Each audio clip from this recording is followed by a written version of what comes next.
హరిగాడు అశోకుగాడు అందరం కలిసి సింతల్ల బాయిల ఈత కొట్టబోతే నీళ్ళ మీద నీరు గట్టెదేలితే దడుచుకొని దరికి పోయిన సంగతి ఇప్పటికీ నాకు గుర్తున్నదమ్మా.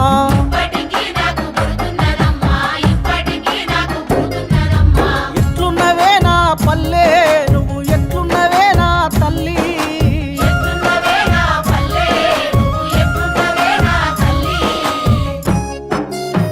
వస్తే ఊరంతా దీపాలే సిచ్చుబుడ్డి పువ్వుల్ల నా చెల్లె నవ్వుళ్ళు కాకర పుల్ల బట్టి తమ్ము నాటలు చూడు ఓలి పండుగొస్తే గోగు పువ్వులు తెచ్చి రంగు నీళ్లు చేసి సీసలా పోసి అందరి మీద పోసి ఆనందపడేది.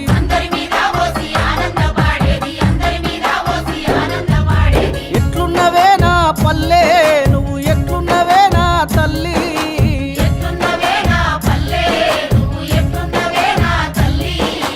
సంకురాత్రి పండుగస్తే చాలు బాబక్క మా సారక్క భాగ్యక్క మా సామన్న శోభనుగాడు నేను కలిసి సారక్క చెప్పేటి శాస్త్రాలు వింటూ సాపల నిండా సకినాలు పోసేది అవ్వగాల్సి మాకందరికిచ్చేది.